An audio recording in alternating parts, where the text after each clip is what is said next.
we're back. Game number 2 of our Western Challenge Grand Finals. Na'Vi taking on EG, and EG is riding a 1-0 lead on the back of an unbelievable amount of dominance in Game 1. We were discussing it in between, and there has to be when we look at just the way things went for everyone, Dindy really did do a phenomenal job in mid, and then we were watching the side lanes because of the movement, and we were watching, especially once the big ultis came out, the movement from EG was pretty good, and it became kind of a team fight game very quickly. But Dindy, even though he seemed relatively quiet in comparison to, say, Zai and PPD and to an extended universe who hit a number of very, very effective ravages, it wasn't that he was behind or that he was in bad shape. It's just the rest of EG snowballed so quickly that he never really had a chance to come into his own, even though he largely shut down Arteezy in mid. So it isn't as if Na'Vi had nothing going for them in Game 1. It was just a matter that EG just basically took over the side lanes. And what do you know? Deja vu all over again. Na'Vi says, nope, we'll take the Bane. We got it this time. Before the Bane, everything, I think, was identical. I'm not 100% sure with the Skywrath ban. It absolutely was. Well, not even just the picks, but the bans you too. mean the bans Yeah, too. no, they banned those same exact heroes from Na'Vi, same exact heroes from EG. I could be wrong about Skywrath, but I'm pretty sure they banned it out. Yeah, everything. I thought it was going to be like, all right, well, we can beat you. We just fucked up once. Let's just do this. Yeah, it's fine. We got it. But I mean, usually if that happens, you want to change something if you lost. But EG's probably like, dude, we'll just pick the same heroes and just beat you again. Yep. There is a little bit of difference though, because Lycan on Dire is way better, I feel, than Lycan on Radiant, just because you have easier access to Roshan. Yep. But also, there's something to be said of like, okay, we just beat you with this lineup, we'll pick the same thing again. It also gives the other team that lost a little bit of, okay, now we know what we did wrong, and we know how to play against this a little bit more. So, but yeah, no, they stop it. They put a halt to it. They picked the Bane instead of the Rubik at this time, although Rubik still would have been really good. Oh, yeah. So we'll have to wait and see how greedy evil geniuses can do this, and whether Na'Vi's going to let them get away with it or not. Yeah, I'm curious if they're going to go back to the PA in mid, for example. It is still available for the moment. Na'Vi does have a ban left, but obviously EG up to pick next. But based on how well they were able to execute in Game 1, I see no reason that EG would hesitate to do this. And again, what we were talking about with Mason in particular kind of showed itself there in Game 1 as well. He did better in lane than he had in previous appearances on Brew. I was just going to say, we actually saw PPD do really well on Jakiro against Fnatic, and of course that fits in with all of the AoE they have drafted so far, so not going too far outside of the box as EG. Still waiting to show us their Arteezy hero. They do go ahead and grab Leshrac on the side of Na'Vi, so getting a couple of really strong supports, very easy, obviously, to put pressure on with Leshrac and Bane, either as a rotational combo or as a laning combo, being able to lead with Nightmare and follow it with a Split Earth and then whatever else you want after that.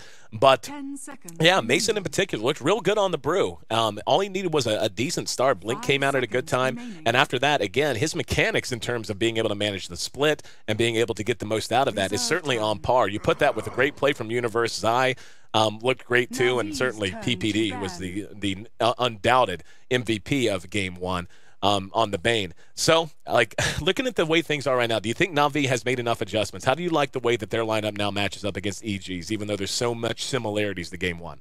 Well, they have really good pushing power now with Leshrac, and I know that Kuroki loves to play that hero. I think Puppey plays it quite nicely too. Here's the mid hero though. I like that better. This is also going to secure a lot of late game, and I think Arteezy is just like, all right, give me a hero where I can actually maybe win a lane. Now, that being said, we did talk about that. I actually think PA does very, very nicely against Puck. Yeah. You would think on paper, Puck, he's one of the best mids in the game, being played by one of the best mid players in the game, being Dendy. But PA, just because of the buff with his evasion, it makes it so difficult to actually connect in auto attacks. You put a poor man's shield onto him. I'm not 100% sure if he bought one. I think he did. But if you slap that on him, it makes it very, very hard to actually do damage to him in lane, other than spamming out orb and stuff like that. So. But Tinker here, I mean, this is obviously a very strong hero for Arteezy, and we'll have to see if they have a last pick ready to counter that. It's very difficult to counter it when you only have one pick available. So Tinker, normally in certain scenes, like the Eastern scene, I would say, gets picked up a lot earlier, but right now with the last pick, makes it a lot more difficult to find something to work around it. Yeah, I just really like the Tinker better with this kind of a draft, especially based on what we saw in Game 1. And how EG played this out. They put so much pressure on, coming with the, what was it, 3 blinks that were up at, like, what was the time, like 16 minutes or something? No, less than that. Was it like less 12, than that? 12 minutes. I think all 3 Sand were up King, then? Yeah, Sand King got his blink right around the same exact time Panda, which was around like 11, 12 minutes. Okay, I thought Pandas came out a little bit later than that. Universe got his at 8. Like, he had his ready Universe before had a 9 Blink minutes. and a mech up by that time, actually. Like, his mech came really fast after Blink, and that's just, the product of running a Tide Hunter that's given that much farm priority. But Tinker, unlike the PA, I mean, she can contribute if she shows up to fights, but Tinker works really, really well at just finding during that time when EG had so much success in Game 1. His ability to pour out damage if he wants to go max rockets, laser, whatever else, or, as you mentioned, the added push power now with the Leshrac pickup to go with Lycan. Now that's still a little bit more risky, or at least a little more difficult to execute for Na'Vi, because Tinker can just show up once he gets his bots and start using March of the Machines to keep towers up by himself while the resting 4-man's around. Nyx Assassin going to be the last pickup now for Na'Vi, and I actually like that. It gives them a little bit more lockdown and a little bit more ways for them to try to break up the chain of initiation that EG is going to be able to put together, especially with the long-range Ice Path coming from Jakiro. It's definitely really good against Tinker.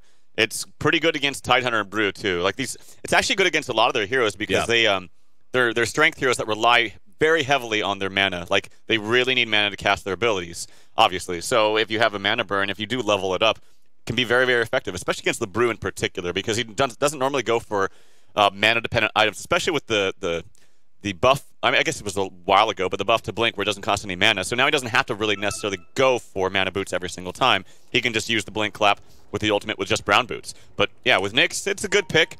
Again, you use the word thin a lot. I still think it's an appropriate term in this game. Yeah. But they do have a lot of pushing power, as they did before, but even more so with the Leshrac, depending on if he does decide to go for Edict or not. I've been seeing him go for the Lightning Storm a lot more. Also, they have much easier access to Roshan. So if they win a fight early on or early to mid-game, they can transfer that down near Roshan Pit and take a very fast Roshan if they want.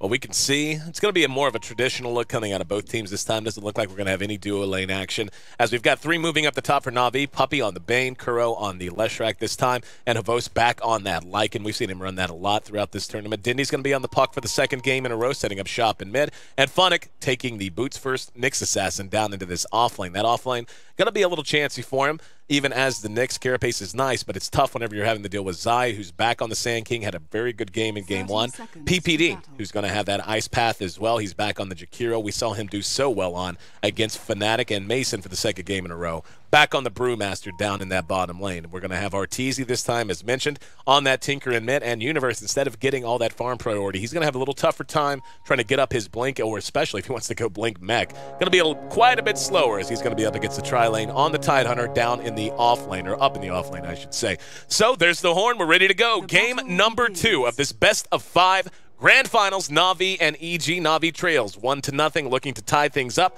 and turn this best of 5 into a best of 3. Now, it is an invis. It was spotted out by this ward placed by Universe. This is one of the things that... Oh, interesting. Where is Funnick going? He's maybe looking for a gank or something. He was walking towards mid. This is one of the things that I think that Universe does better than most offlaners. So, Funnick, he was checking this bottom rune, right? I would feel like if I'm the offlaner, if they will always get that bottom, they will always get their safe lane rune before me. So my decision to go there is kind of wasted. Why not instead just be very, very adamant about getting the block? In fact, he doesn't even try. Like, he's not going to get anything down here as a result. Yep. Whereas Universe, look at where his positioning is. It is a little bit more difficult because he knows that Puppey is invis, right. But still the point stands that he has this wave closer to him, and he should be able to get experience a lot easier than Funnick. So I like the decision to say, okay, if I try to go for top rune, I'm probably not going to get it. Like, they will get it more than me, like 9 out of 10 times. I would rather just use my efforts to block that wave much, much earlier on. And I think that's what really makes Universe a great player. No, I think you're right. I think it does end up always being a big factor. And right now, the positioning of Funnick quite good. He's getting experience from this lane. Mason up front right now by himself. We actually see Zai is out and about doing things in the jungle. Oh, Universe. He's in trouble up top. Engaged up top. Hit with the Nightmare and followed up, I'm going to guess, with the Split Earth. Being chased over into the side shop. He's going to try to TP away. Oh my god, if he gets this. And nope, Split Earth on the mark, and Na'Vi gets things on track well early on, being able to bring down Universe, who was such a big factor in Game 1. That's how you want to start a game, and the immediate smoke up out of Puppey and Kuro. And let's see what they want to do. They are going to go ahead, and head down towards at least mid one would imagine. And they're going to try to catch out Arteezy. If they can get Arteezy here, this is going to be huge for them. Puppey does have boots first, and of course still just level 1. Has the Nightmare, though. Arteezy, about half health. This is a great time for this. He's really close at his tower, though. He kind of suspects this is coming. And Universe, he's kind of sitting behind him. He's level 2 now. awkward position to engage. Oh, he's going to go for it. Yep, and he got him. Got him right next to the tower. Dindy's right there. Here comes Universe to try to help out. There's going to be a split earth, but the auto attack brings him down, and the jaunt away before Universe could connect with the anchor smash. Kuro takes a little bit more auto attack damage, but makes it to the high ground, and Na'Vi looking great in this early game, 2-0, getting 2 very high priority kills. Dendy, he's taking a lot of damage. Okay, he does have a salve, though. He should be fine. Got to be careful about the possible rocket. Nope, never mind. Even then, you can phase shift it. But I was going to say before that, nicely done by Na'Vi. They really wanted to get they knew that even if they were diving past the tower, they had sufficient nukes to kill him and get away safely. But it could have been a good play by Universe. He was trying to get the TP out, but because he didn't, it ended up turning into a terrible play. Because then he wasted 135 gold, which is very, very important early on an offlaner. He wasted the ability to TP back to the lane, so he walked to mid. Hasn't really gotten anything in the last minute and a half now as a result. Is pulling this lane to his side, which is going to be really good unless Havosta says no about that. And he... Can he get it? Oh, he got 1 creep. That's really smart by Havosta, too. So I was just singing Universe's praises, and unfortunately, he's really set back because of that decision to TP. I mean, it would have made him look like an amazing player if he made it, and then it makes him look stupid if he doesn't get it. So I give him the benefit of the doubt. Worth mentioning that Funnick has done pretty damn well down here in this bottom lane. For the most part, PPD and Zai have been busy in the jungle, so it's mostly been a one-on-one. He hasn't been taking too many chances coming too far forward, but he has been able to stay in XP range, even though the equilibrium has been against him. And he is level 3.5 as a result of that. Universe still short of level 3 himself, so the off-lane battle going the way of Na'Vi as well. Talking about mid, we can see Dindy's at 17 CS, 14 for Arteezy, and he's already died once. So I would honestly say at this point, Na'Vi is without a doubt winning all 3 lanes. This is going great for them. Absolutely. Puck is, well, I would say Arteezy's still doing quite well in mid. This one camp is blocked out by EG, so they're going to try to, let's see if they can get this. They're going to try to pull this camp where Zai is, the hard camp, to this this small camp. Not the easiest thing to do in the world, but it is a good little tool to have in your arsenal if you can, and they time it perfectly. So good job by them, working with what they have. I guess they could have done the other one because it just spawned, but nonetheless. Funnick, he thinks it's being pulled to the main one, so that he can leech experience, but it's not, so he's not going to get anything right here, unfortunately. Looks like we might have a dive. Top lane. Universe could be in trouble again. Here we go. Oh, yeah. They need TPs like right now. Do they have any? No TP? They have one on Takiro. Nightmare, Split Earth, and Havost there with the right click. Universe using that anchor smash, and doesn't matter. Puppy with the brain sap secures the kill. He's got 2 points in the brain sap, so it's certainly sufficient damage from that nuke. They bring PPD up, but it's too little, too late. He may be able to keep the tower up. In fact, he should have no problem keeping the tower up. In fact, they're going to rotate Zai in as well. No, never mind, that was Universe. Thought that was Zai. Had the colors wrong. But Universe back into lane. But Na'Vi, I used the word dismantle in Game 1 to describe what EG did to Na'Vi. Na'Vi's doing it right back to EG. They were just abusing them here in this early lane phase. Yep, they are. And I was thinking that, I guess it was kind of a waste of TP by PPD. It was a little bit late. He maybe should have understood that Universe was going to die right away. If they had a TP on Zai as well, Peter TP to the Tier 2, Zai if he TP to the Tier 1, maybe they could turn something around, but he didn't have it, so you can't blame Zai for that. And yeah, unfortunately, University TP's top spams 1 wave, but they pull the wave back, and now he's trying to look for stuff to do elsewhere. What's Funnick's level? He's level 4.5, almost 5, so... Oh, Funnick walks right into trouble, caught by PPD and Zai, and was trying to move on over. He's just going to TP away now. Smart play. Yep. No, nothing to stun them. Smart. Yep. That is a so smart. Is it so smart for sure? Not just smart, but so smart. I would just say it's smart. It hasn't reached the so smart level yet. I'll tell you when we get there. In the meantime, Zai, he's picking up some stacks, which is very, very good for him. This is the power of the Sand King in general. Like, if he gets this, he'll be level 5 after that, maybe even more so. And he'll have about, about 1,400 gold or so. So, be really good for him. Again, one of the strengths of the Sand King, if you get any help in terms of stacks or whatever else, or you just stack them yourself, once you get 2 points in a Sandstorm, you can gain levels so quickly. He's going to be level 5 just about. Yeah, he's going to hit level 5 just off of this. So he basically gained 2 levels there. Yeah, note to pubs, never do it with level 1 Sandstorm. It's nope, awful. Can't be done. PPD going to be hit with the coil. And this is going to be a nice kill for Na'Vi as PPD just trying to make it as difficult as he can. Benny Hill theme song right there. Yep, flailing around with that haste rune. And now finally Na'Vi comes over. This is what Funnick was trying to do the first time. He was trying to get over there and drop sentries and try to get some blocks down. And yet Puppy's going to go ahead and drop both of his, blocking these 2 camps. Just knowing how valuable stacking is going to be, not just Arteezy, but as we saw, Zai even, in terms of trying to get his Blink Dagger. However, they're a little bit late, as Zai already did eat through that 1 camp and is now only about 600 gold away from getting his own Blink Dagger. We haven't talked much about Havost, but he's having a great game. 47 CS overall for him. Vlad's is already up, and he's going to have his treads in just a moment. And contesting now this Tier 1 top. Here's the rotation coming over from Universe, but not before, oh, never mind, the Antiglyph. I was going to say not before some damage was done, but at least able to block some of that Edict damage. Yeah, and this just shows you, I've talked a lot about how Havos is very, very good about getting every single last that he can. Oh, yeah. They pressure towers past the Tier 2 several times. He had to screw with Universe. Oh, can they get the deny? Nope. Leshrac gets the kill. Havos used the ulti away. Panda. Oh, beautiful. Nice stun there from Kuroki. Beautiful. Ice Path off the mark. The blink, though, very early on. Can they get him in time? They can. And a nice auto tag with some crit from Mason. So it wasn't all his loss. But if Kuroki got out of there, I mean, it was still a fantastic trade there for Na'Vi. Oh, yeah. Able to at least get something. Mason does show his blink, though, and I think that might even be detrimental. Blink coming out from Puck at 7 minutes as well, which is very, very impressive early on, out of mid especially.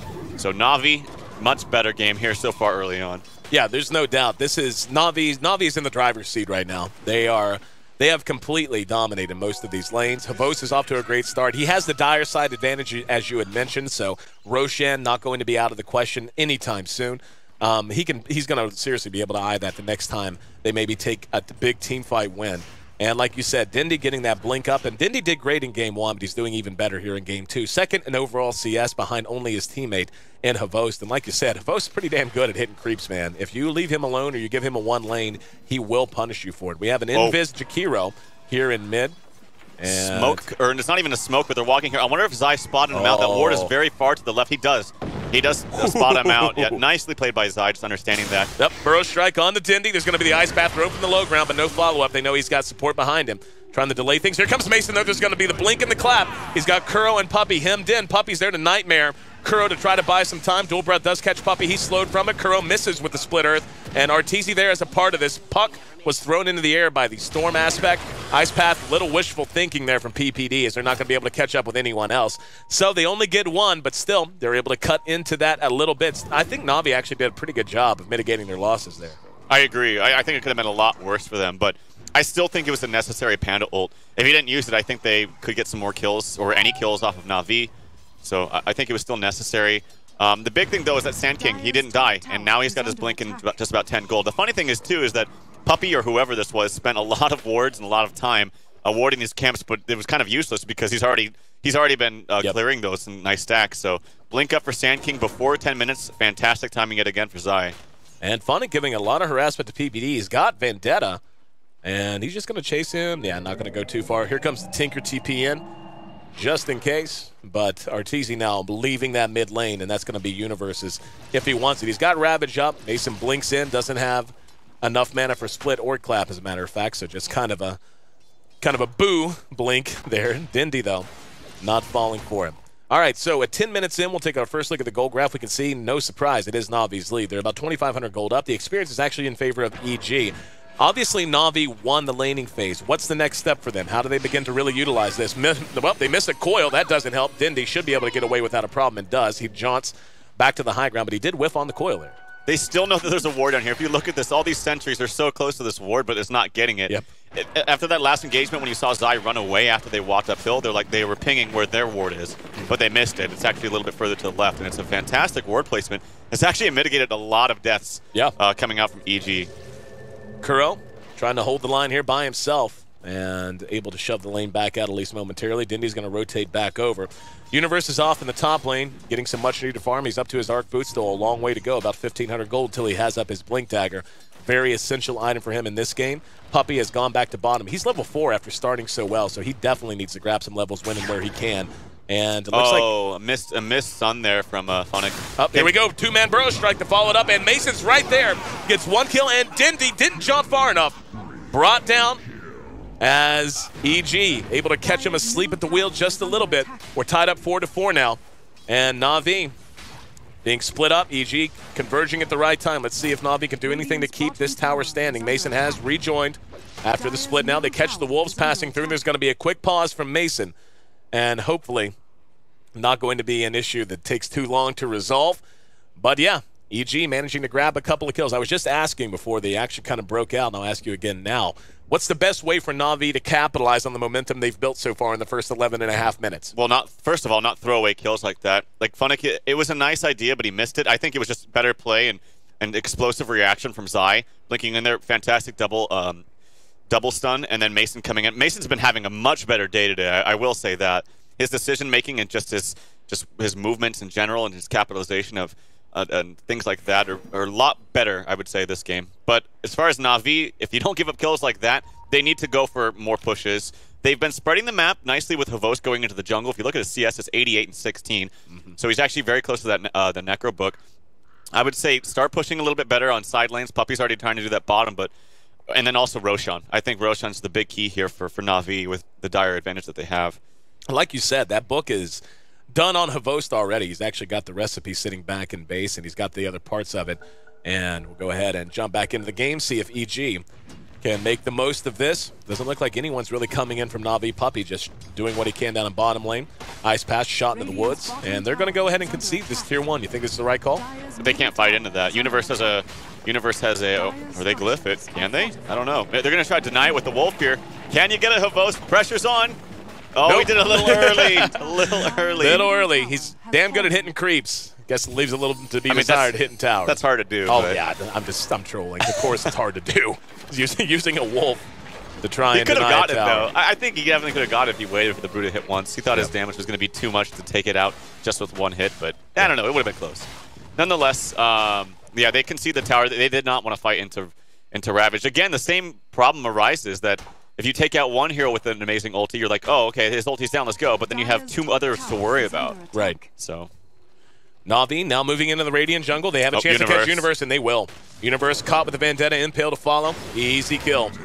So Puppy. This is the Bane show today. Yep. Oh, hang on. Havos is trying to chase down EG, and yeah, he's very low health. There's going to be a burrow strike from Zai, who was hiding in the woods. Dindy trying to get a little payback, throws the coil and catches Arteezy, but he drops anyway. The Wolves will secure the kill on the Tinker. Now Funnick has to pull back, has just enough mana for a Carapace, and behind that, we can actually see Puppy being engaged by the rest of EG, will Nightmare himself and use the Brain Sap to extend things a little bit. Funnick being chased over into the side shot by Universe, and still has a Carapace, not even going to get a chance to use it. All that momentum, as good as the early game seemed to be going, and EG has flipped the script. 8-6, they took a tier 1 in mid, and now they're ready to take a tier 1 at bottom, and look at this. The gold up to almost 3,000 advantage for Na'Vi at 6 minutes in. At 13 is now 1,000 in favor of Evil Geniuses.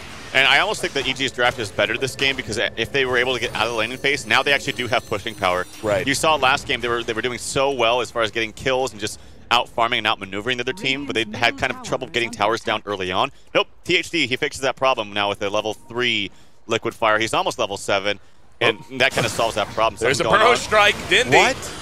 Wrong part of town to come into. Will he get away? He does manage to make it away just barely. There's a Fiend's Grip on the Mason.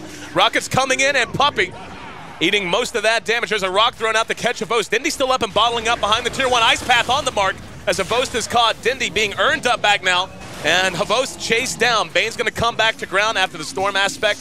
Toss wears off. Zai's going to end up dying to Dindy in the meantime. Oh, nice split earth! Kuro saving Puppy. No! Oh, and Puppy saves himself! Oh, he ends up dropping in the end anyway. But now, charging back out, they've got Arteezy caught with the coil, and the counter punch from Na'Vi is on the mark. They save the tower, they take a big team fight win, and we're all knotted up 10-10. I'm kind of ashamed of myself because there was a point in that fight I'm like, oh god, this is just another lost fight for Na'Vi. And I missed a lot as a result, but fantastic plays all around. I got the Kuroki stun was just on point too. It's also a level 1 split earth, which is actually a tiny freaking little radius too. So fantastic job by him. Just a even better sleep there from Puppy, just to keep him at least from preventing extra gold and experience going the way of Mason. So very nicely done from Na'Vi. If they can transfer this into a push, that would be fantastic. A little bit harder or easier said than done is, yeah, Havos, he goes top. He has Necro 2 ready to go. I think now you push out lanes and smoke and try to take a fight, or sorry, try to sneak a Roshan. Na'Vi smoking into the Radiant jungle. It's going to be Arteezy and PPD down in this bottom lane. They've spotted them both. Let's see if they want to take this. Yep, Funnick goes under cover of Vendetta's going to look for, yep, there is the immediate Vendetta. And the follow-up as Arteezy is down again. There's a Nightmare on the PPD. Dindy's right there behind. Split Earth on the mark. They're going to be able to bring him down easily. Waning Rift silences him out. But Zai comes in with a big epicenter, brings 2 down in response and knocked out of the sandstorm. However, Mason has showed back up, does not have his split, doesn't need it though, as Dindy, big kill for them to get in return. Hiding over in the side shop is Phonic, but he's going to be able to make it away. So a triple kill for Zai, and that epicenter turned that around big time. To lose Arteezy plus PPD again for free would have been a big deal, and instead, EG takes another big turnaround, and this is just an EKG kind of a game. Up and down and up and down, and we're just about dead even in both metrics. This is what you expect out of these two teams in our grand finals. And Zai gets rewarded with a regen rune. He gets the bottle from Mason, gives it to himself, and he passes that bottle back to Mason. It seems like it always works out that way, doesn't it? Like yesterday we saw Danny just doing some great things, and he was so low, but then, oh, there's a regen. So let's reward you for your great play. But Zai, look at him. He's the top level in the game, man. Level 12. Top level on your support Sand King. Yeah. And that's, you know, and it's, again, you know, his play has been great, and certainly being a part of that last engagement down there helped. But so much of that has to do, again, with just the strength of the hero, being able to do what you do early on. As soon as you hit level 3, dip into the jungle and just take off. And you can gain 2 levels very easily off of stacked hard camp, going from level 3 to level 5, and that's exactly what we saw him do. Phonic is back here under cover of Vendetta. It's a level 2 Vendetta now. He did find his level 11. And looking for someone, but nobody home from EGs. They're mostly grouped up now towards mid. How do you feel? Oh, hang on. They're actually heading that way. Mason does have split this time. PPD's there right beside him. PPD is level 6, has not skilled Macro Pyre yet, though. Yeah, it's a terrible spell at level 1. Unless you really need it for some weird reason, but right. I would say that the best thing that Na'Vi has going for them is this over-leveled and over-farmed Nyx. Like, it's a big problem, actually, to deal with if you have good movement and you have good wards, which Na'Vi does. An interesting ward here placed out behind this tier 1 tower to the right just a little bit. A 4-man smoke behind Arteezy. They're expecting to bait him out. Up top. We'll see if Na'Vi has other plans. The Necro 3 is just finished on Havos. They might, if they see any heroes up top, they might just try to trade top tower for Roshan after this bottom one. Yeah, they suspect that they're top because there's no one defending this one bottom. Right. And EG is not one to just give up towers for nothing. So yeah, they should know. This is kind of, I wouldn't say obvious, but it was just well sniffed out there by Na'Vi. Worth mentioning that Universe did just pick up his Blink Dagger. And Na'Vi knows, yeah, they're not even going to come, even though it seems pretty obvious what's going on. They see the march and they know this tower is going to be under assault. They suspect that it's pretty obvious. It became obvious now when they let the tower go bottom. And yeah, they're going to take Roshan. This is not a good trade for EG, like at all. They should know too, especially with the power that they have on Dire, taking out that tier 1. That this is a standard play right here. Free Roshan. This is not a good trade for EG. Unless they get more and unless they can force the fight and win it. But now you're fighting against an Aegis and extra levels on everybody. So yeah, I don't agree with that play. They do have 2 blinks that just came out. Universe got his on the Tidehunter, was just delivered, and Tinker just bought his as well. So a lot more movement available on the side of EG. But I agree, Na'Vi, that was just good decision-making from Na'Vi and taking advantage of how transparent EG was with what they were trying to do there. 13-12, they take the Roshan, they take the tower as well, and yeah, still hovering right around even. It's anybody's game at this point. Yeah, and it's not like they were waiting for any like huge items to come on. In fact, Universe already had his huge item. Like, he just bought his Blink, so... We'll see. Na'Vi, I imagine they probably want to fight now with Aegis on their side, but they have to find the right opening. They have good wards. Lycan does manage to sneak that tower kill in mid. It wasn't able to get denied by Peter, so that's actually a big deal. So denies like that in this early stages of the game. A ward placed out right there from Peter. I wonder if they spotted this out. It's literally right on top of that other unconventional ward. Gem picked up by PPD as well. He needs to be really careful about not losing that. That could be a humongous shift in control here for Na'Vi if they're able to kill him in the next fight. I think Na'Vi has done a great job of taking over EG's jungle. They have spent so much time down here, and granted, they're conceding their own, as we can see EG actually has some good vision here with this ward, and they are spending a lot of time near this tier 2. But Na'Vi just seems like they're confident in extending this game and not taking team fights. And really, it's smart because EG's biggest advantage at 20 minutes in is how strong they are in 5-man team fights. So Na'Vi's just putting themselves in a position where they let EG make the first move and just make sure that they trade even at least, or in the case of the Roshan take, they trade it even better. Yeah, I would agree. I think it's smart to dodge for Na'Vi as well. But they have to be careful about, like, just, all right, we're going to split push when they, oh, here we go. Yeah, they're going to be able to deny that tower. They run EG off sufficiently, and EG sent a couple back too, and well, Phonic actually found himself a kill onto the Tinker in mid. Yeah. I didn't see that, but that just goes to show you that an over-level Nyx is just, in general, very, oh, here we go. Zai's going to go for it and is going to be able to catch 2 with most of them. Mason came in as well, but they got Dindy and Puppy as well. Havos is hemmed in a bit. Zai in trouble. using mech, or hit with the mech, I should say. And Havosh trying to chase him down. Here's Universe. Has Ravage, but not going to use it. Zai still being pursued, but caught from behind by Mason. Hit him with the rock, and now tossing him into the air. Behind that, we can see Funnick is waiting. Kuro's right there as well. Haste Rune on Universe, allowing him to make it all the way through. And right now, Zai making the difference there. They end up getting 2. That tower was denied, correct? It was denied, yes. Okay. But they got the kill earlier from the Nyx onto the Tinker, which is really, really good for them. Oh, yeah. But yeah, these epicenters are just huge. Absolutely huge. Bane wasn't able to get off any spells. He had a 10-stick charge, too. I wonder if maybe he could have used it, but this is too much damage. And he's only got less than 900 HP. And then Mason coming in with the follow-up. He also has his Axe being delivered right now, so it's going to be even better for him. The good thing is they still have the Aegis on Havost, which is obviously very good. They can use it at another time. The point still stands, though. They're like, okay, big spells are down. Let's go fight. Nope, Ravage is still up. So you can't really always find a perfect fight where you know that all the spells are down for EG, unless you wipe them. But that's a tall order. Yeah. Well, taking a look at the net worth, the big high point for right now is Na'Vi, with Havost quite a bit ahead in that regard. After that, though, it's Mason, Arteezy, and Zai in terms of overall net worth lead. And Puck's actually quite a bit off of that. He's about 1,000 gold behind now, the bottom of that group, and in Zai. So Zai in great shape. Blink, Mech, Arc Boots. He's still got 1,400 gold on top of everything else as well. And still very early into this game. But yeah, he's just going to work now in the jungle. And now they're doing a better job of running Na'Vi out of their own jungle. Yeah, and they're using this gem to finally de-ward. That's what they were doing. He was standing up there, blinked up, killed the ward, and forcing Na'Vi in a more defensive position now as a result. So this gem is also going to help out the ganks against Funnick, but Funnick knows that SK has a gem, so he's just going to try to evade that and try to predict Arteezy's movements, because like we said at the beginning of the draft, Nyx is so good against Tinker in general. EG going to smoke and going to go head hunting. They caught 4 with that. Arteezy still doing his own thing elsewhere on the map. They're going to move through mid, and yeah, they actually just spot a ward pinged out by Zai, and not going to blow their smoke to go get it. Funnick is under cover of Vendetta. Might have a chance to pop this if he doubles back. He's actually going to go ahead and give the loop around to the other side. Let's see if EG Puppy's going to show himself. He just got spotted. Pops the smoke, though, and he doesn't die, so that's pretty good for them. Yep. Oh, they're going to see another ward here, though. They should be more careful and frugal. Oh, no, he didn't just place it. It was placed not too long ago, but this gem is going to just... Oh, it's really going to pay for itself. 3 wards down in the span of 1 minute. Yep, and Zai doubling back now to get the one they walked over top of. That's so huge. They actually have no vision on the map whatsoever now. Yep. And EG actually has a good one that is spotting a Vost every time he stops by this camp if they want to try to smoke in. And honestly, that might have been the plan until it was popped, is they know exactly where Havost is whenever he's in that vicinity.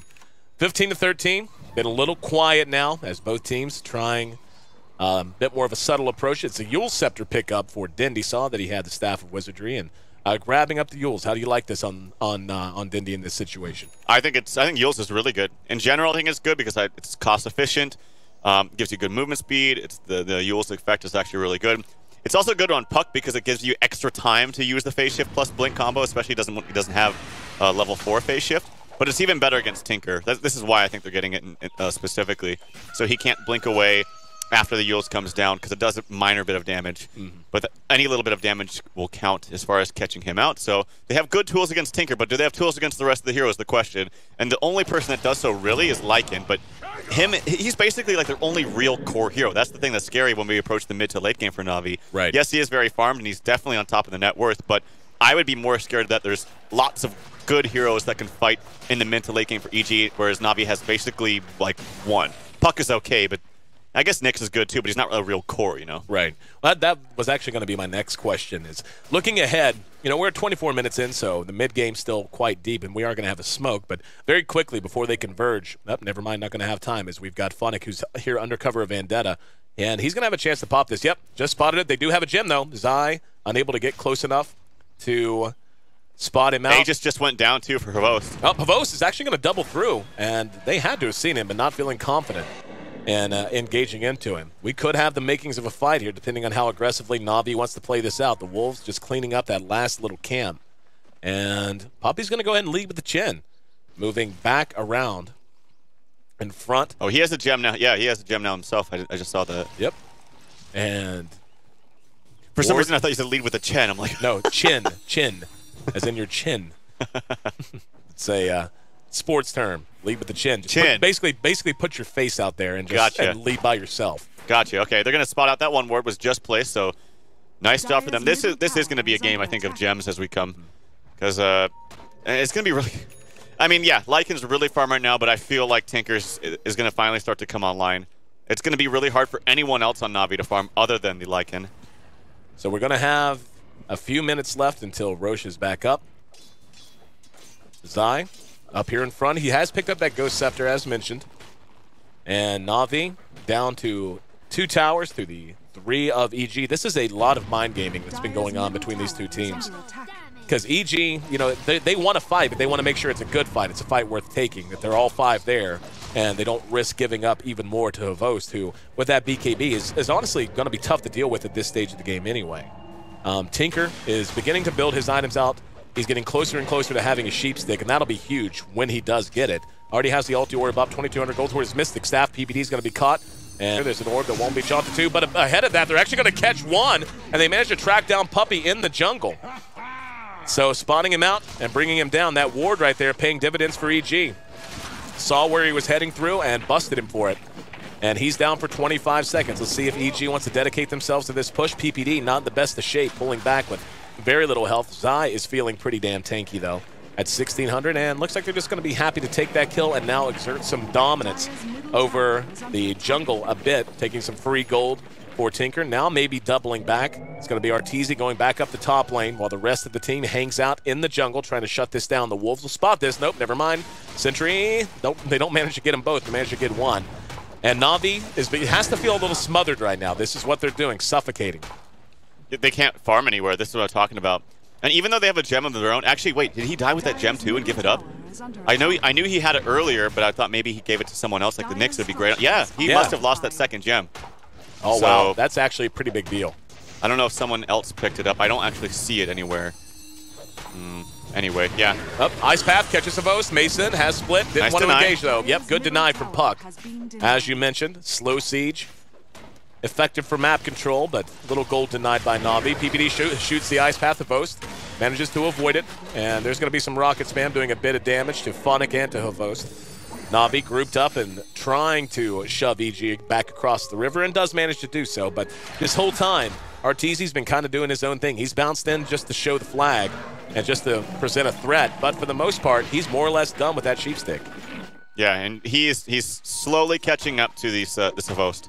Like, he's got 12,000, almost 13,000 net worth, and his farm is a lot more effective in the late game than I would say Lycan's is. Lycan starts to kind of cap out. Like, these are like his core items. Everything after this is pretty much luxury.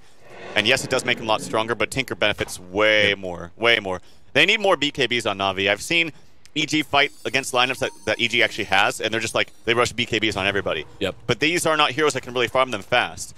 So it's basically just like, yeah, I'm very, very scared for Na'Vi coming up in the next few fights.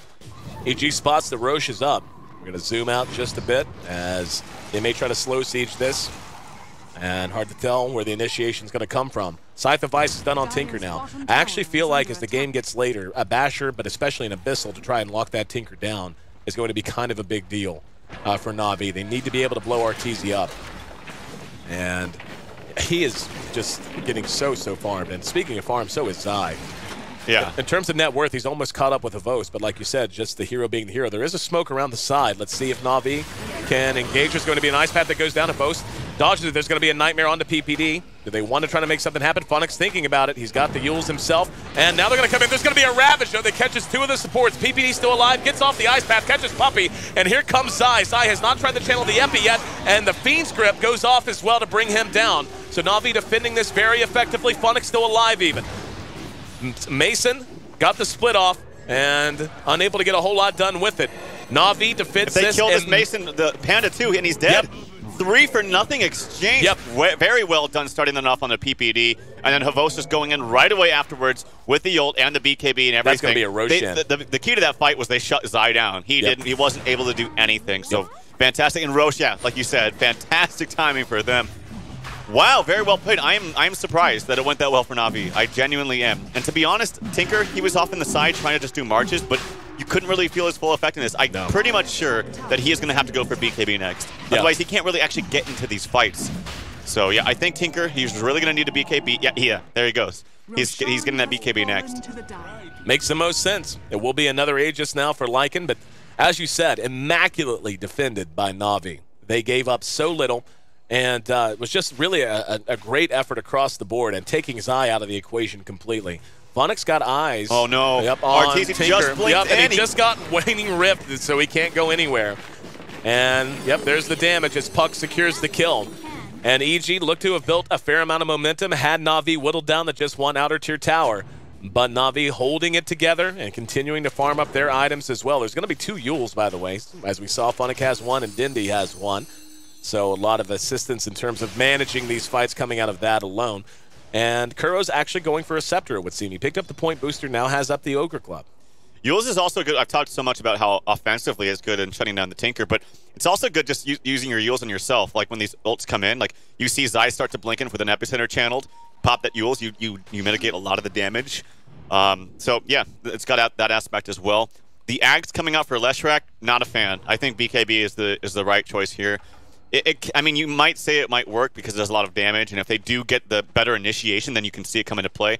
But if they get the better initiation, they're probably winning the fight anyway. I would say. I just think BKB would have been a little bit more of a safer choice. I could be wrong. It is his flavor, and he's been playing quite well this game too. So could see a possible push here down bottom. It might get denied though if they're not too careful about it. They really, I think they need this extra tower gold for them because the other supports are just, here we go. Zai came in, has the Burrow Strike away, and now Funnick there to follow it up. Nice Ice Path caught 2 though. Dindy comes in, hits the coil, and the Ravage to follow. Funnick's going to end up dropping. Havos is going to lose his Aegis easily. There's the Yules used on the Tinker. Here comes Havos right back up. Puppey hit with the rock, and now the Epicenter onto Havos. Perfectly timed, and he just has to run. That's a quick little pig. Puppey coming back in to try to do something, but caught in the air by the Storm Spirit. Storm Aspect, rather. And Na'Vi gets the tower, but they end up giving away 2 in order to make it happen. So they got the Aegis as well. Dendy, oh, he might be in trouble. No, he's okay. I actually think that didn't go, honestly, too badly for Na'Vi. Like, they used actually all their ults, and they only lost 2 supports out of it. I guess Funnick's not really a support, but not their main heroes, and they got the tower. So it wasn't horrible for Na'Vi. Definitely could have gone a little bit more cleaner, but not the end of the world either. And there's the BKBs for Puck. I think BKBs are so important for Na'Vi. Yep. And honestly, everyone should get one if they can afford it. Bane, he won't get one for a long time, but I really feel like Kuroki should have got one instead of that Ags. Still a very tight game. 1,500 gold and less than 3,000 experience separating the teams. Again, back and forth, back and forth. And we are solidly into the mid-game and arcing towards the late game now. Tidehunter has added the Hood of Defiance to his inventory, maybe looking to grab a pipe. Makes a ton of sense against the Leshrac in particular. And the Tinker, as you mentioned, well on his way to that BKB. Has up the Ogre Club and 2,200 gold aside from that. And Zai getting a BKB of his own. So all signs point, I mean, whenever you start seeing teams go mass BKBs like this, all signs tend to point to a game going very, very long. So both teams really settling themselves in and making sure their trajectory into the late game is solid. Chat trivia, who is the only player to average 9 kills per match in 6.81 Pro Dota? Hint, he also led all players in the TI4 quals in kills.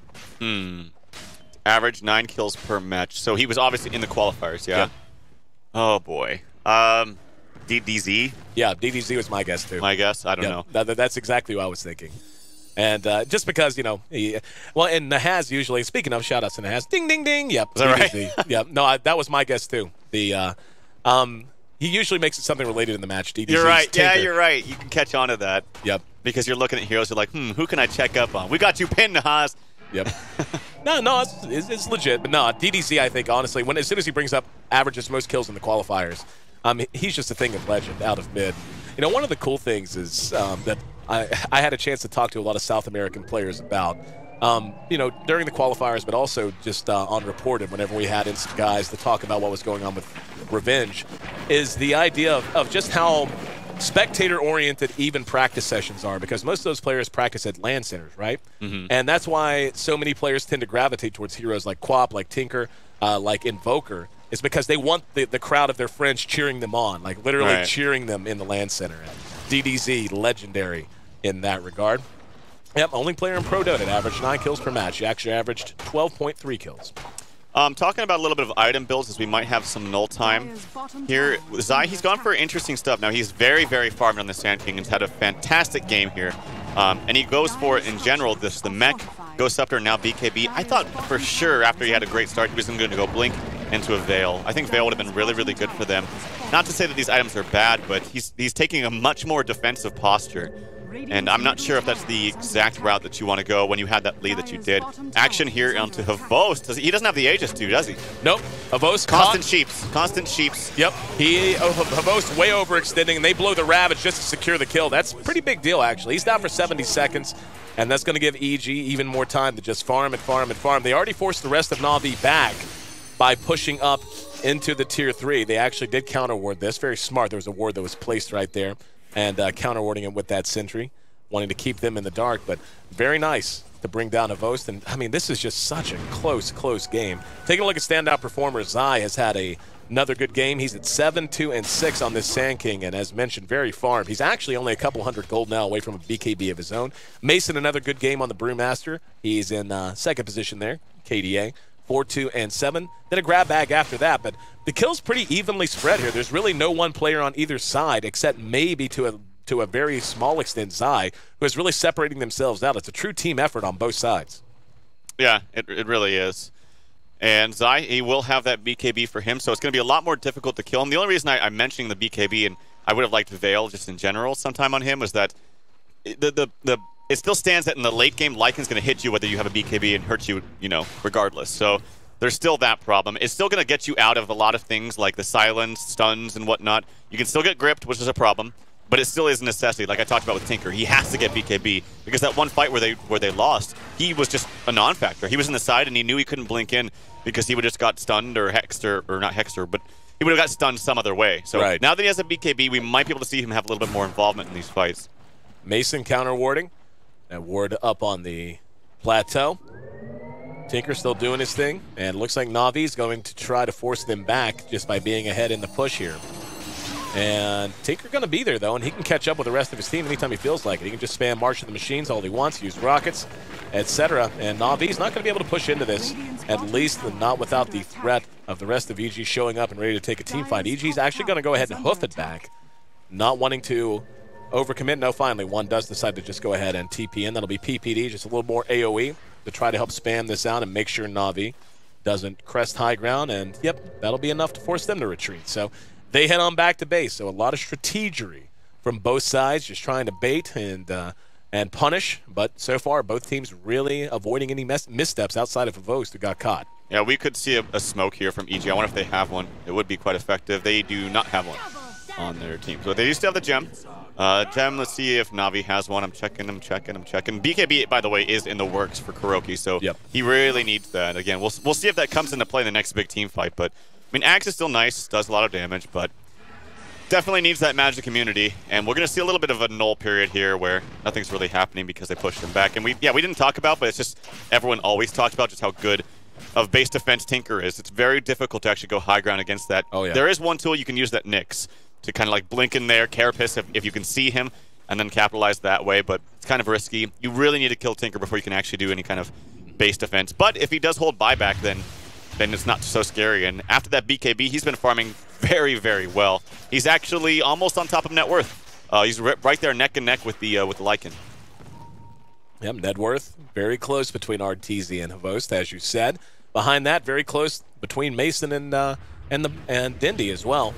And honestly, it's very close on down the line. Super close game, yeah. Yeah, like the biggest gap is Puppy's Bane, who is 1,300, 1,400-ish behind PPD's Jakiro. But other than that, you can break them off into pairs, and they're all very, very close to each other and kind of alternating on down the list for the most part. So for all intents and purposes, anyone's game, and dead even as we approach now 40 minutes in. Let's say, okay, give me in a sentence or two. Talk to me about if you were the captain on either side, what you're telling your team. And again, let's keep it condensed and thesis-like. What is your thesis for the late game now that we've hit 40 minutes? No, Arteezy, he gets caught here. He does get the Hex off in time. Is that a Fiend's Grip? Split Earth, yes, and the Fiend's Grip.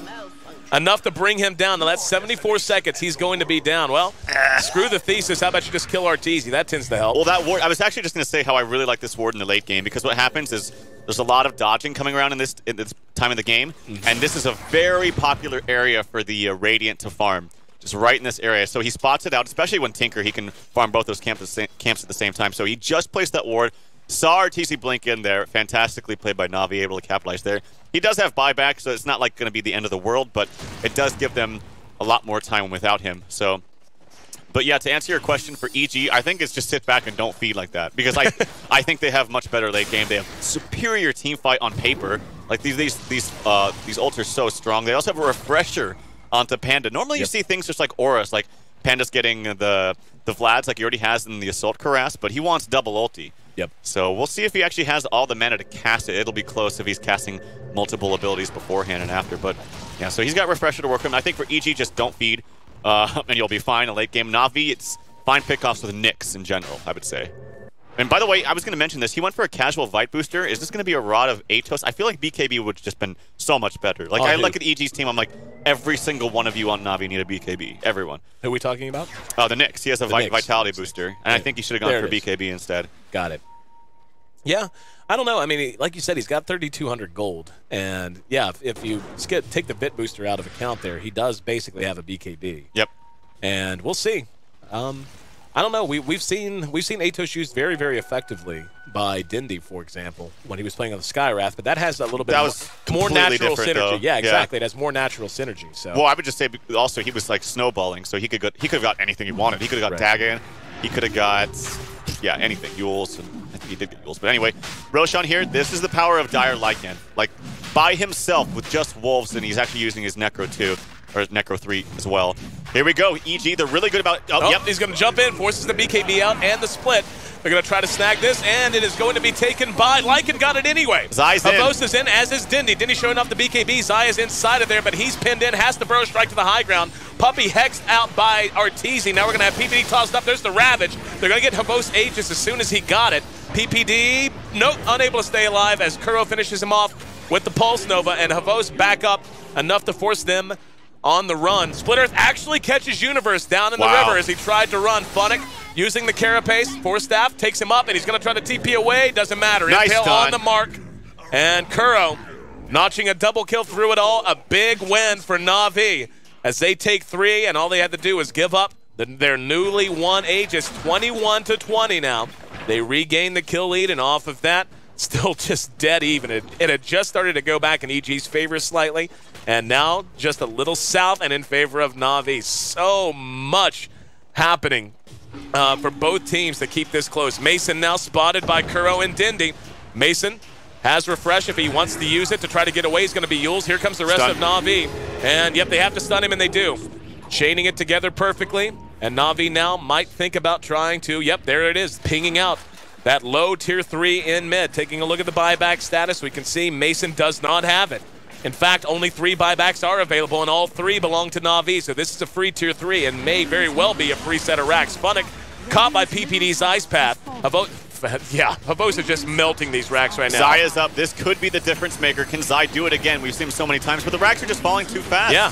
The damage output from Havos is tremendous. BKB used. There's going to be a Burrow Strike. They're going Havos going to re-engage, meching through it. Universe doesn't have Ravage. Zai does have Epicenter. Racks are gone. They're just going to back. They have no reason to overcommit here. They need to get on out, though. EG's so good about catching people. There's the BKB, though, from Cookie in the Fiend Script on the Zai. Oh, hang on. There's a Scythe Device on the Dindy behind that. They do manage to bring him down. They're going to have PPD thrown into the air via the Yules. Universe in trouble being pursued by Kuro. And PPD could be next. There's another Hex onto Funnick. PPD hits him with a dual breath from the low ground. And Arteezy has to go back to man up. Beautiful 2-man Ice Path, buying time for maybe Arteezy to come back out. Na'Vi rotating and wanting this tower. They got the Sand King and the Tidehunter through all of that. Arteezy back up using the rocket spam, but everyone just feels so tanky. Mason now, though, has 2 splits and might be engaged. Mana burning him down enough to force him back for the moment. Na'Vi retreating now into the Radiant jungle, and it looks like they will go ahead and make this a full retreat. Nevertheless, a huge win for them as EG loses their mid set of racks, and they are now in a deep, deep hole.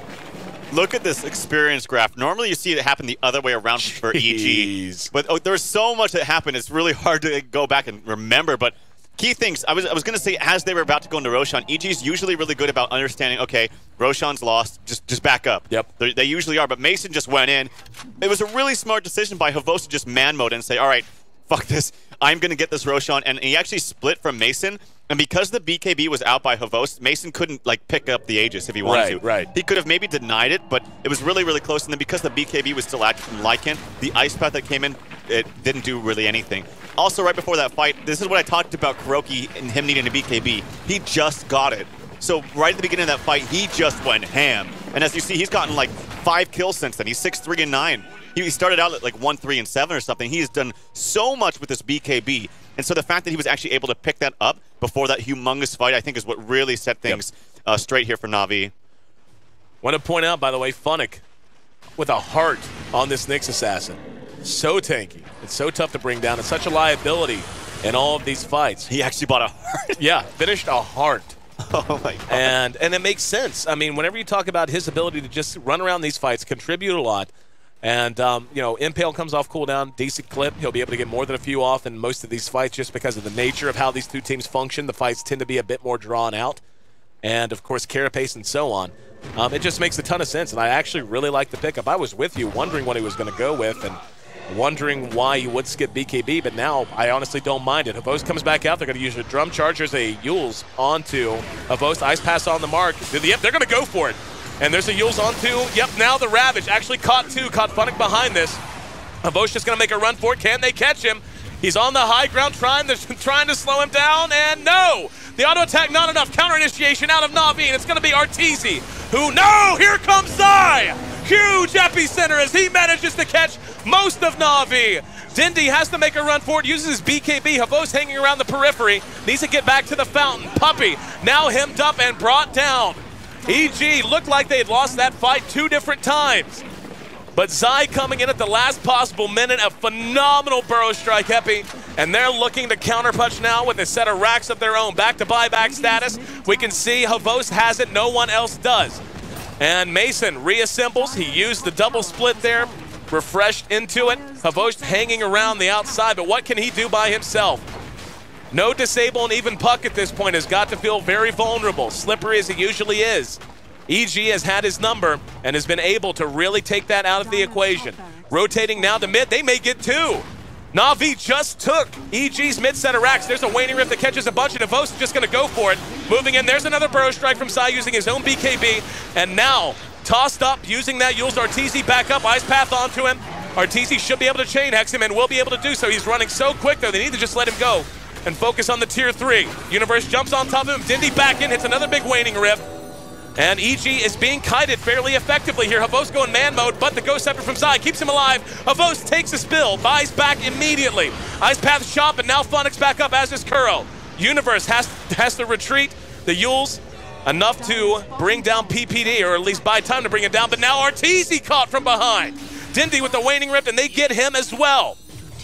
So EG maybe being a bit greedy. Rotating in the mid was fine, but then they decided to dive onto Havos. They did force the buyback, which is nice, but the tier 3 now stands, and Na'Vi's on the warpath, charging down mid. Tinker and Jakiro both down. Buyback on Jakiro is available, and he buys out now. Tinker, on the other hand, does not have buyback. 4 minutes until that's available. I was actually going to ask Nahaz. I was like, this has got to be the first time a Heart's ever been completed on Nyx. I might hold my thought because we might have a huge engagement right there, but I will say that there was some very... Oh, here we go. Yep. Universe coming in, gets off the anchor smash. No, he's going to be caught.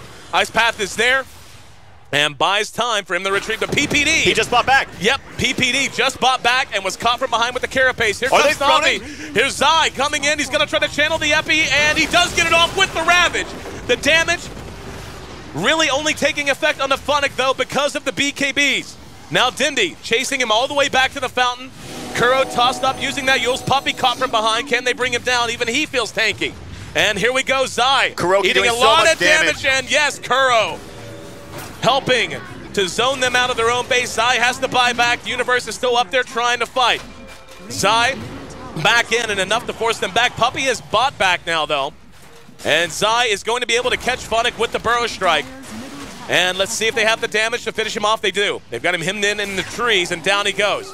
He's down for 80 seconds. Behind that, though, Havos has actually been caught by Mason, using that storm aspect to toss him into the air, and he doesn't have ulti for 20 seconds. And they should be able to bring him down. This will be a huge deal because he bought back. He will not be able to buy back again.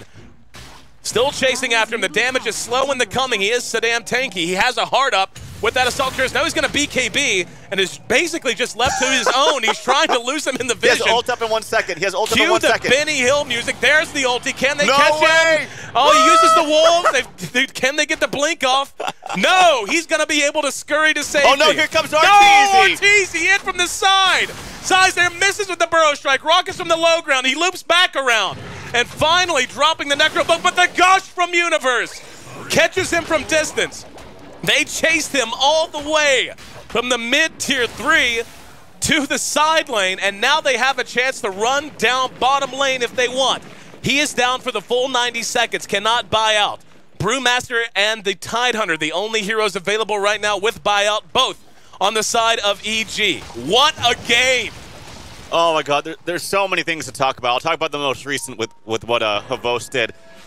When you said he got caught, he just ran into them. Like, yeah. Puck was fine, he got Yules, but you can't kill a Puck after you Yules him because he's just going to face shift blink, or even just blink. It wasn't the regular Yules, it was the Panda Yules. And Havos just ran in, all right, I'm going to kill me some Pandas. And hang on, fight in mid as PPD got hit with a Nightmare, now Yules into the air. Kuro has his BKB up, doing good damage. Arteezy, though, with Zai, both have theirs available as well. Kuro does not have much to know. His time has already expired on his BKB. It's on cooldown. He's brought down by Arteezy. No buyback for him. And let's see, can Mason finish this off? Still trying to pursue out Puppey. Hits him in the back of the head with the rock. He'll be picked off from behind, and Dindy jawing across. Mason, though, continuing to chase. Funnick doing what he can. It's a two-man impale, but the follow-up just isn't there. Only the Nyx and the Puck are still standing. Dindy doing what he can. But mostly all he can do is Hex and John around. Funnick now locked down in the Macro Pyre. There's the Yules in the middle of it. Dindy doing everything he can to keep his teammate alive. There's another Carapace out from him. And shooting the Impale, misses Zai that time. Dindy engaging onto him, but doesn't have anywhere near the damage to hope to bring him down. We're going to have Havos back up in 5 seconds. They're going right for the Ancient. The racks are still standing. There's going to be the Glyph. And let's see if they're going to try to just stand here and go for it. There's another Yules as the Panda's tossing the air. Havos uses BKB and his ulti. Chasing him down. Zai trying to mech. There's going to be an Ice Path that caught a couple. Zai with another follow-up, and now the Epicenter's on the way. BKB's already up on Kuro, though. Havos eating most of that damage, but we see one drop that Zai. Dindy with his own BKB activated. He and Kuro doing what they can. Kuro ends up taking a spill. Dindy got hexed, and he's brought down. Only Havos is still standing. Now they're going to turn to the Ancient. Havos caught with Yules once again. Mason reassembles. He's going to come back to ground, but I don't know what he can do. He's going to be chain hexed. There's the Ice Path to follow. Mana Pool's getting a little bit low, but not low enough. And Arteezy just continuing to hex him out and hit the laser. The Ancient is down. Havos, Yules one last time, and they go for the Ancient. Down it goes. Pure out-and-out madness here in Game 2. A slugfest from buzzer to buzzer, but EG prevails. Oh my God! The funny thing is for EG, there was really no player other than maybe Zai, but it was like a complete team effort. Everyone performed so well. Okay, so many things to break down because that game was crazy, and it was just basically a 10-minute fight for the last 10 minutes. But the first thing that jumps out to me, when they lost the Rack's top for Havos, I was very questioning his like why he would run away, because I checked, he had buyback the whole time, and he took so much damage, and he ran away. But then if you watched him, he just sat by his tier 3 with like 10% HP and just sat there, and he didn't like go heal. I was wondering, well, what was he doing? And he had Howl off cooldown too. I was very curious as to like what he was actually doing. I feel like if he just sat there, fought, buyback, and then come right back in the fight, he would have not. He would have saved himself like 30 seconds from actually being able to fight. And so I think that was a huge deal. If we could have a replay and like just go watch about that one, I would love to see what was going through his head right there. As a result, Rax died, and that's really what kind of stumbled, and everything had some crazy stuff after that. But I will say though, I actually thought I'm a believer now in the heart pickup from Funnick, because the cool thing about it was that because if he went BKB, he wouldn't be able to carapace all these spells that were coming out, and that's the heart of what, well, no pun intended, of what Funnick I think had in mind. Nonetheless, though, EG, their team fight and just the ability to fight constantly with, okay, this ult's down. Well, then now this ult's up, so this ult's going to be cast. All right, well, that one's down. Now this one's up. Not to mention with Refresher on Mason. Just a fantastic team effort all around from EG. I'm not going to lie, man. My hands are shaking. Like that last fight, the intensity of it, because when you just look at the inventories, there's so many mobility items, there were so many BKBs up, there were so many Yules up. Trying to keep track of the cooldowns on these items was almost impossible because they drug out so long, and like you said, it was this large extended engagement, but what a showing from both sides. EG, though, able to capitalize and able to finish Game 2 off, and now just one win away from claiming the title of Western Challenge Grand Champions. I'm your host, Aaron AC Chambers. Seriously, my hands are shaking, guys. Like, what an unbelievable game. And so glad you were here with us to watch it. Na'Vi falls in an 0-2 hole. And I don't know, man, like, EG, I coming into this, based on what we saw out of Na'Vi yesterday, I picked Na'Vi to win 3-2. EG's looked so good these two games. I think hey, you can't change your mind now. I know I can't. I called it. Like I have no problem being wrong because of the quality of play that we're seeing from EG is just that much above. Where I think even when they were playing as well as they have been over the last month, this is still what feels to me anyway like it's on a whole nother level. Yep, it's on a Chinese level. I mean, they did beat DK in the summit, so right. They have everything going for them in that sense. And yeah, their DreamHack performance was not very great to put it mildly. Yeah, they did have some of their external factors working for them. I know a lot of them were actually just plain sick. Yeah. Like traveling like that can be body, but they're performing so well. They're impressing me a lot too, and I had high standards for them too, just because I know what they're capable of. But yeah, and I don't even think Navi's playing that well. I have no idea what Hovos was doing there.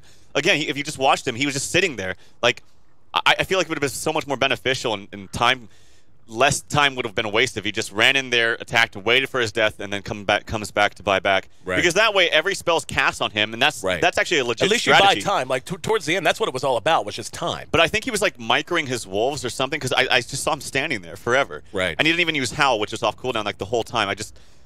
I think it actually would have made a huge difference, but whatever. EG outplayed him in the late game, and that's what they're known for too. Hindsight's 20/20.